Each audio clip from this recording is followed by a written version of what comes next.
आदरणीय सभापति महोदय, मैं आपका बहुत धन्यवाद देना चाहता हूं कि बहुत ही महत्वपूर्ण और देश के लिए और बड़ी आबादी के लिए भारतीय जनता पार्टी की सरकार में एक और बिल आया है। क्योंकि मेरे से पूर्व में जो हमारे साथी बोले हैं वो माननीय सदस्य हमारे साथ नहीं, लेकिन मैं उनके बहुत सारी बातों से सहमत हूं। और अध्यक्ष महोदय, मैं देख रहा हूं जो एक्स कांग्रेस वाले हैं वो ज्यादा बोल रहे हैं।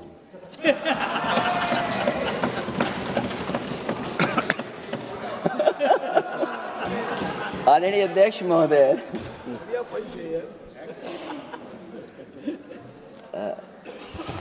अध्यक्ष महोदय, जो आज बिल पेश हुआ है, मैं हिंदी और अंग्रेजी को जो कुछ समझ सकता हूं वो यही मैं कह सकता हूं कि माननीय मंत्री जी ने ये कहा कि ये उम्मीद है।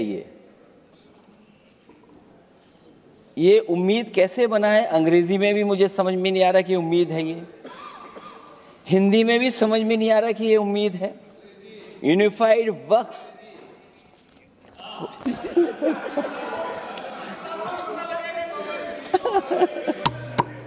अध्यक्ष महोदय, यूनिफाइड वक्फ मैनेजमेंट, अध्यक्ष महोदय, ये अध्यक्ष महोदय, मैं समझ सकता हूं कि मैं वो बात छेड़ना नहीं चाहता था, लेकिन क्या करूं, मजबूरी है। अब अध्यक्ष महोदय, अभी माननीय सदस्य लोग ये कह रहे हैं कि हमारे सदस्य नहीं है यहां पर जो हमारे साथी हैं, लेकिन अध्यक्ष महोदय मैं ये कहना चाहता हूं, अध्यक्ष महोदय मैं ये कहना चाहता हूं, ये जो बिल लाया जा रहा है, भारतीय जनता पार्टी में एक मुकाबला चल रहा है। भारतीय जनता पार्टी के अंदर मुकाबला चल रहा है कि खराब हिंदू कौन बड़ा है। और ये बात अध्यक्ष महोदय मैं ऐसे ही नहीं कह रहा हूं। जो पार्टी ये कहती हो कि दुनिया की सबसे बड़ी पार्टी है, अध्यक्ष महोदय वो अपना राष्ट्रीय अध्यक्ष नहीं चुन पाए अभी तक।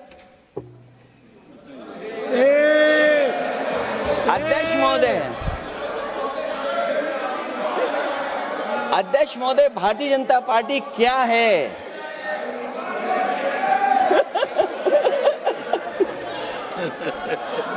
जी, मैं अखिलेश जी ने बहुत हंसते हंसते कहा है, इसको हंसते हंसते जवाब देना। इस सामने जितनी पार्टियां हैं उनका राष्ट्रीय अध्यक्ष उन 5 लोगों को ही चुनना है परिवार के।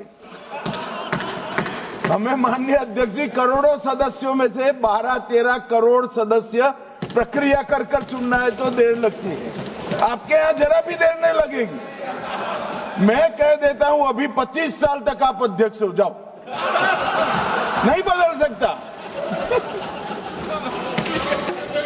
अध्यक्ष महोदय, क्योंकि जो बात निकल के आई है वो मैं फिर आगे बढ़ा दूं। अध्यक्ष महोदय, जो बात सोशल मीडिया या और जगह गुपचुप हो रही है, कहीं ऐसा तो नहीं था कि अभी कुछ दिन पहले यात्रा जो हुई है वो कहीं 75 वर्ष की एक्सटेंशन वाली यात्रा तो नहीं थी। अध्यक्ष महोदय, ये जो इस बार जो वक्फ बिल आया है, नाकामी का पर्दा इस बार है वक्फ बिल। और नाकामी कोई एक आध नहीं है, मैं कई नाकामियां बता सकता हूं। अभी मैं माननीय सदस्यों को सुन रहा था, वो पुराने कई बिल उनके बारे में चर्चा कर रहे थे कि कितने प्रोग्रेसिव बिल लेकर के आए हैं। मुझे याद है मैं उत्तर प्रदेश में उस समय था और मुझे लगा कि शायद इनकी वो बात ठीक होगी। एक ये बहुत तैयारी के साथ फैसला लेकर के आए थे और फैसला ये लिया था आधी रात के आज के बाद नोट नहीं चलेंगे, नोट बंद हो जाएंगे। अध्यक्ष महोदय, उस नोटबंदी नाकामी के बारे में भी तो चर्चा हो जाए कि अभी भी न जाने कितनी जगह पर कितना रुपया निकला जा रहा है, कितना निकल करके आ रहा है। केवल नाकामी नोटबंदी की नहीं, नाकामी बेरोजगारी की भी है, नाकामी महंगाई की भी है, नाकामी किसान की आय दोगुनी नहीं कर पाए वो भी इनकी नाकामी है। मुझे याद है एक माननीय मंत्री जी पूरे देश की नदियों के बारे में बीओडी बता रहे थे, लेकिन माननीय मंत्री जी ये भूल गए कि उनके शहर में, उनके क्षेत्र की जो नदी है उसकी बीओडी क्या है। गंगा क्या साफ हो गई, यमुना क्या साफ हो गई, स्मार्ट सिटी क्या बन गई, क्या गोद लिए हुए गांव इन्होंने गोद से उतार दिए, उनकी क्या दुर्दशा है। इसलिए मैं कहना चाहता हूं, ये नाकामी का पर्दा इस बार वक्फ बिल बना है। और सबसे बड़ी बात तो यह है कि जिसके लिए फैसला होना है उसकी बात को अहमियत न देना भी नाइंसाफी है। अध्यक्ष महोदय, नाकामी केवल यहां तक नहीं है। और भारतीय जनता पार्टी क्या है, मैं केवल एक पुरानी घटना याद करता हूं। एक बार फैजाबाद अयोध्या में एक कार्यक्रम था, उसमें बड़ी तैयारी की गई थी और तैयारी के साथ कलाकार मुंबई से बुलाए गए थे। हो सकता है वो सहमति दिल्ली से ना रही हो, केवल लखनऊ की सहमति से हो रहा हो कार्यक्रम। और जब कार्यक्रम की पूरी तैयारी हो गई, भगवान श्री राम बनकर के कोई आ गया, लक्ष्मण बनकर के कोई आ गया, मां सीता भी बनकर के कोई आ गया, हनुमान जी, और भगवान हनुमान भी बनकर के कोई आ गया। लेकिन जब लखनऊ से वो हेलीकॉप्टर उड़ा और अयोध्या पहुंचा तो सब लोग थे, लेकिन उसमें हनुमान नहीं थे। अध्यक्ष महोदय, मैं भारतीय जनता पार्टी के लोगों से कहूंगा कि जानकारी करिए कि आखिरकार भगवान श्री राम थे, लक्ष्मण थे, सीता थी, लेकिन हनुमान क्यों नहीं थे? हनुमान इसलिए नहीं थे, शायद उनकी जात या धर्म कुछ और था। अध्यक्ष महोदय, ये देश मिली जुली संस्कृति से चला है। कुछ हमने सीखा, कुछ उन्होंने सिखाया। और जो लोग ये कहते हैं कि हम सबको बराबरी का हक देते हैं, अभी कुछ दिन पहले ईद निकली है। अध्यक्ष महोदय, वो परंपरा रही है, न केवल मैं जाता हूं बल्कि कोई दल का नेता ऐसा नहीं न जाता हो उस कार्यक्रम में शामिल होने। भारतीय जनता पार्टी के जो मुख्यमंत्री, उप मुख्यमंत्री, वो भी जाते हैं, उप मुख्यमंत्री, सभी धर्मों के नेता आते हैं। लेकिन पता नहीं इस बार क्या साजिश थी, षड्यंत्र था कि वहां पर कुछ पाबंदी लगी हुई थी। अगर किसी कारण पाबंदी लगी हुई थी तो बात समझ में आती है, लेकिन जब जानकारी हुई है, किसी को नहीं पता था कि पाबंदी क्यों लगी है कि आप नहीं जा सकते वहां पर कार्यक्रम में शामिल होने। क्या यही भारत है, यही संविधान हमें रास्ता दिखाता है? अध्यक्ष महोदय, मंत्री जी बताएं हमें, वो खुद भी माइनॉरिटी हैं, भगवान बुद्ध के रास्ते पे चलते हैं। भगवान बुद्ध का रास्ता दूसरा है। हम आपको अपना मानते हैं तब भी जब आप हमारे बहुत सारे ग्रंथों को नहीं मानते, तब भी हम आपको अपना मानते हैं। आप हमारे पुराणों को नहीं मानते हैं, आप हमारे उपनिषदों को नहीं मानते हैं, लेकिन सोचिए, हम हिंदू वो लोग हैं जो आपको स्वीकार करते हैं और गले लगा करके चलते हैं। अब मैं दूसरे धर्म पे नहीं जाऊंगा, कोई नाराज हो सकता है।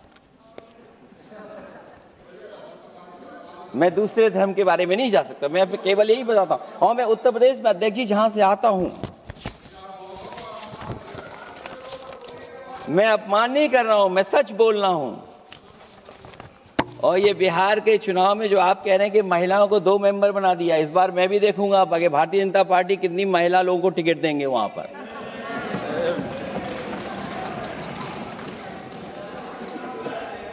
अध्यक्ष महोदय, भाजपा जब भी कोई नया बिल लाती है तो वो अपनी नाकामी छुपाती है।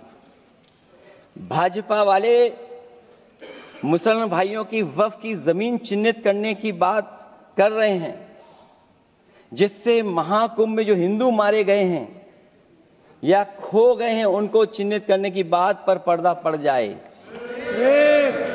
अध्यक्ष महोदय, मुझे खुशी इस बात की कि हमारा धर्म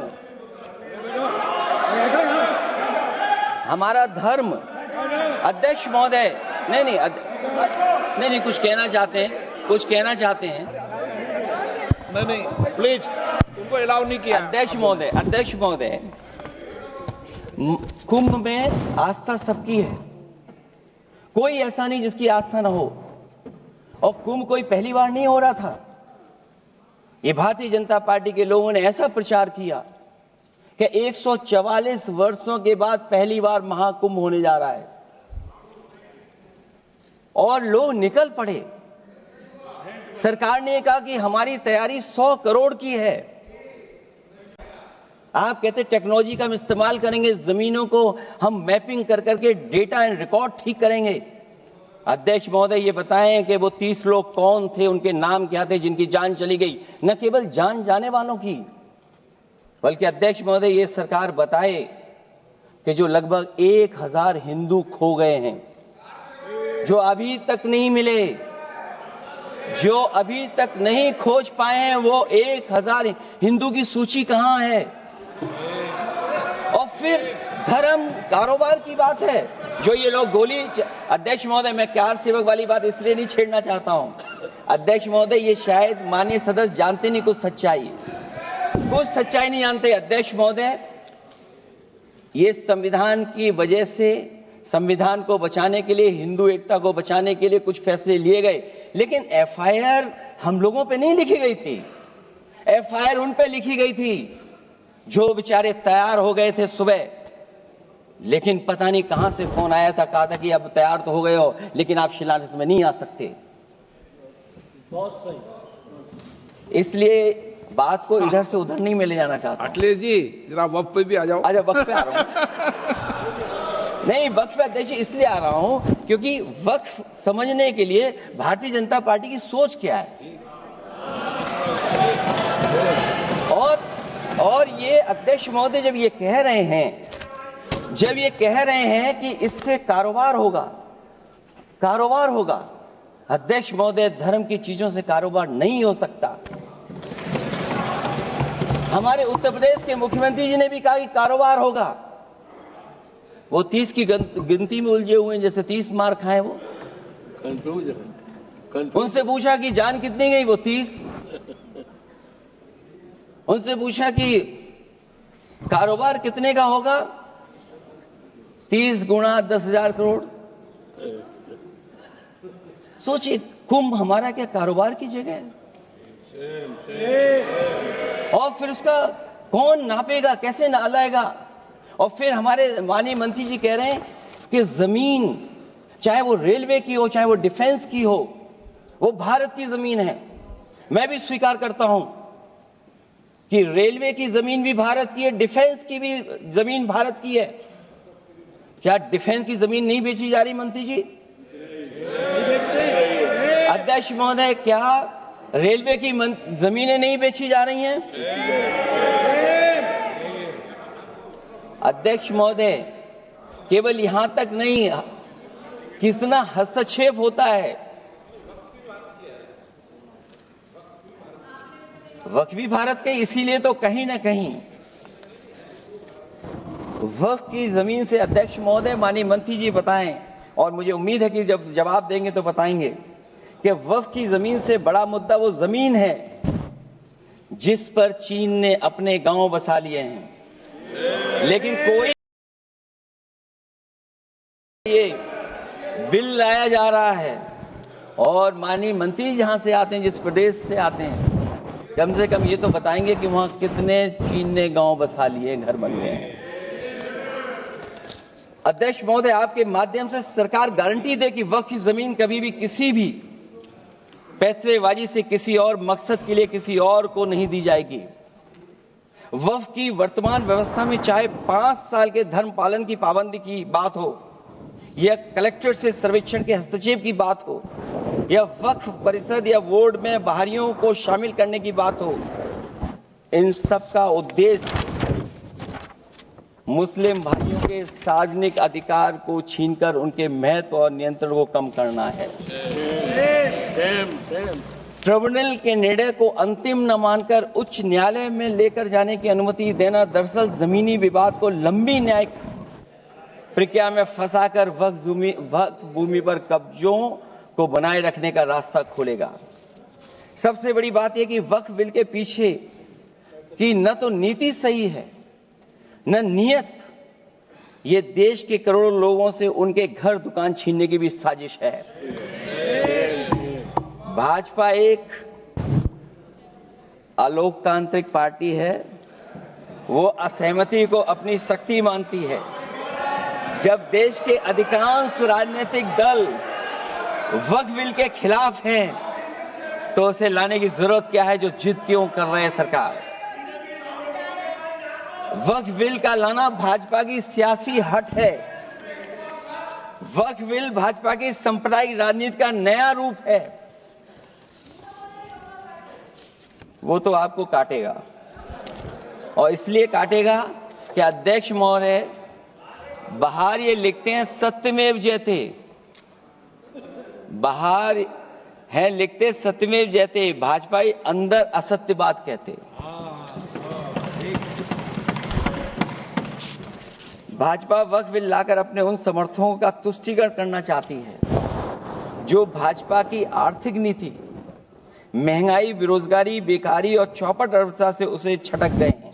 क्योंकि अध्यक्ष महोदय, जब से वोट में गिरावट आई है और खासकर उत्तर प्रदेश में भी, तब से भारतीय जनता पार्टी की कोशिश है कि अपना वोट कैसे संभाला जाए। ये वोट को संभालने के लिए बिल लाया गया है। भाजपा का लक्ष्य वक्फ की जमीनों पर है। इन जमीनों का नियंत्रण अपने हाथ में लेकर इन जमीनों को पिछले दरवाजे से अपने लोगों के हाथों में दे देना चाहती है। भाजपा चाहती है कि वक्फ बिल लाने से मुस्लिम समुदाय को लगे कि उन पर हक को मारा जा रहा है, वो उद्वेलित हों और भाजपा को ध्रुवीकरण की राजनीति करने का मौका मिल सके। क्योंकि अध्यक्ष महोदय, भाजपा का लक्ष्य यह है कि ध्रुवीकरण हो, क्योंकि वो जानते हैं कि ध्रुवीकरण जितना होगा उससे वो लाभ उठाने में आगे रहेंगे। तो ये वक्फ बिल जो लाया जा रहा है, वो अपनी वोट बैंक को संभालने के लिए और समाज को बांट करके ध्रुवीकरण करके राजनीतिक लाभ लेने के लिए लाया जा रहा है। और अगर इसके लिए नहीं लाया होता तो पहले से जो जितने फैसले लिए सरकार ने, क्या उससे देश और प्रदेश में कोई बड़ा बदलाव आ गया है? अगर स्मार्ट सिटी का बात करें तो कितनी स्मार्ट सिटी बन गई है आपकी? आपके नोटबंदी की वजह से न जाने कितना रुपया कहां निकल रहा है। और डर तो ये लगता है कहीं भाजपा वाले दूसरों के पैसा रख करके न पकड़वा दें। वक्फ बिल के आने से पूरी दुनिया में एक गलत संदेश भी जाएगा। इससे देश की सेकुलर इमेज को बहुत धक्का लगेगा। वक्फ बिल भाजपा की नफरत की राजनीति का एक और अध्याय है। मैं अंत में कहना चाहता हूं कि अभी तो आपने साथी संभाल लिए हैं, एक साथी तो मुझे दिखाई नहीं दे रहा है, और हमारे जिनका हमने सम्मान किया हमें कहां ले गए आप, और हमें यहां छोड़ गए आप, हमें छोड़ गए। हमें देखिए सभापति महोदय देखिए राजनीति क्या है। हमने आपका हाथ पकड़ा और हम यहां आ गए, और आप हमारा हाथ छुड़ा करके वहां चले गए। इसलिए देखिए कब हमारा इनका हाथ मिल जाए। और मैं अध्यक्ष सभापति महोदय ये कहना चाहता हूं कि वक्फ बिल भाजपा के लिए वाटरलू साबित होगा, क्योंकि ऊपर से तो हाँ हाँ कह रहे हैं, लेकिन अंदर ही अंदर बहुत सारे साथी सहमत नहीं है। मैं अंत में इतना ही कहना चाहता हूं कि ये वक्फ बिल जो लेकर के आए, कोई उम्मीद लेकर के नहीं आ रहा है। ये सोची समझी रणनीति का हिस्सा है, क्योंकि इनका जो बोर्ड बिखर गया है, ये मुस्लिम में भी बंटवारा चाहते हैं। मुस्लिम इस्लाम धर्म में कहीं बंटवारा नजर नहीं आता है, लेकिन इनकी कोशिश है कि इस बिल के माध्यम से हम मुस्लिम भाईचारा में भी बंटवारा कर दें। बंटवारा तो पीडीए करेगा। अभी देखिएगा सभापति महोदया, हमारे एक सदस्य कह रहे थे कि चुनाव बहुत अच्छा होता है, इनसे बेहतर किसने चुनाव देखा होगा? चलिए धन्यवाद। वोट ही नहीं डालने दिया। चलिए सभापति महोदया, मैं धन्यवाद देता हूं। मैं और अपने दल और साथियों के साथ कहता हूं कि समाजवादी पार्टी बिल का विरोध करती है, वोट पड़ेगा तो हम इसके खिलाफ वोट डालने जा रहे हैं।